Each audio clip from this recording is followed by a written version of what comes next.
Yeah, I think there was 17-9 inside 50s in the third quarter. I think we kicked 3 goals, 9. I know that they had some inaccurate kicking as well, but I thought that was pretty pivotal. We didn't get the reward for our effort in the third quarter, which left us a bit vulnerable in the last. When you work pretty well for that 30 minutes, you've got to make sure you get some scores on the board. How am I feeling? This was a loss. You're only 25 points up with that third quarter. Well, it's the reality is you get 2 points out of it. So we did some things well, but it does give us a fair bit to work on too. We I think we were smashed at contested footy. I thought that they were pretty hard at it and pretty ferocious for a fair bit of the game. We need to be a bit better than what we were in the contested ball stuff. So whether you feel as though you won or lost it, or obviously it's a draw, that's the fact, and then you just move on and try and improve. John, everyone asked this question, but do you think they should have gone on for an extra 5 minutes each, or were you happy with the way things done? It's a good question. When it's in your forward 50 for the last 10 minutes, I was hoping to keep going just to give us a chance, because there was a lot of scrambled ball up there. But then when they got that break, after we kicked that point, I was hoping the siren to go pretty quickly.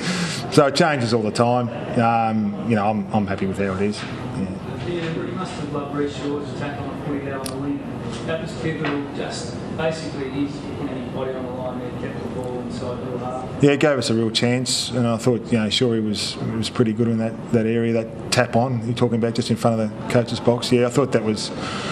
Gave us a chance. There looked obviously a period there we were in a bit of trouble, and we would have taken anything. So that was an important contest. Is you right? Sure.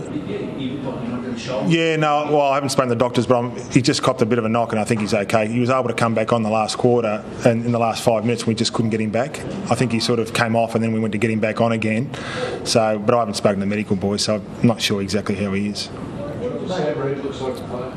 Sam Reid, yeah, we're really confident that he showed a little bit last year. We only played the one game, round 22, and 6'5", he was mobile, good in the air and on the deck. He competes really well and does what you want as far as where you want him to run. So, I'm hoping that he's going to be a good player for us. He's only a young kid, obviously, so he's the youngest kid drafted 2 years ago. A lot of tools today with him and Jesse up there. Yeah, it's interesting though when you sort of see Collingwood play and they've got Dawes and Cloak, Brown. It's still a pretty important part if you can get a contested mark. It saves a lot of worry if you can get a contested grab. You go back, have a shot at goal. We just need to make sure those blokes grab it a bit more, I guess. Did you assist with a ruckman as your sub, or were you looking for someone a bit more run? I think it depends upon week to week. I don't think anyone's got the answer at the moment. I think it'll depend upon who you're playing, who's in your 21. I think it's really important, and that'll be the main thing to decide who the sub player is. From a coaching point of view, how do you, when the other team brings up the sub, like Rick Bobby today, you had a quite a good last quarter. Do you notice that? How do you deal with that? Can you change the way you approach that? Or? No, I mean, we knew he obviously came on, and we tried to get the right matchups for any time of the game, let alone, it's pretty hard just to coach for the opposition sub. So, you need to coach for your sub as well, let alone the opposition. But, we thought the Siebes, I think that Mummy had worked his heart out for a fair bit of the game, and then Siebes came on. I thought he was okay in the last quarter as well. Around the stoppages, he had 4 or 5 possessions, and so... it's pretty hard to see what's right and what's wrong. Two baptism of fire for yourself. Yeah. You find it, but especially in the last 5-10 minutes as well. Oh, it was terrific. Yeah. So, the hair might march back a little bit quicker now. So, no, look, it's I think from our point of view, it was just a bit. Some of the things that we need to get right, we just didn't quite get right, didn't quite nail it. And I thought, they were pretty good. You got to give some credit to them. They were pretty good. You personally, first day.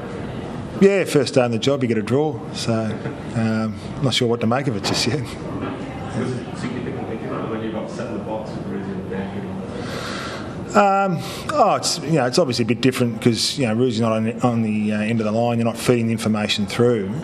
You're probably getting a little bit more information back the other way. So it's a little bit different, but on percentage terms, I'm not sure how much. Ultimately, it's up to I've got to make the end call. So that's obviously the key difference. Isn't it good when you actually get points on the road? You look at it, I might say you might have lost it, but in fact you come away with 2 points on the road. Yeah, well, and I think in the end, our record hasn't been terrific at the MCG over the last 10 occasions. Melbourne are obviously a team that's really keen to increase their expectations on themselves.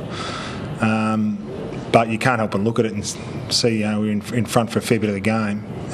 In that third quarter, we should have made more of our opportunities. So it's, I think, when the cool light of day, you sort of sit down, you look at okay, but ultimately we're in front for a fair bit of the game. Sydney are around contested ball side, but coming in with people smashed in a contested ball by a young side like Melbourne. Is that alarm bells for you? No, it's not alarm bells. I just think it's just something that we didn't get right today, and we spoke about it during the course of the game. And we've still got some pretty hard nuts. Jude Bolton's still running around. Joey Kennedy's pretty tough. Ryan O'Keefe. Some of the younger players that we're getting through will learn that a bit as well. So no, it's not alarm bells. I think we'll get that right. It's just a matter of making sure we get it right a bit quicker than what we did today.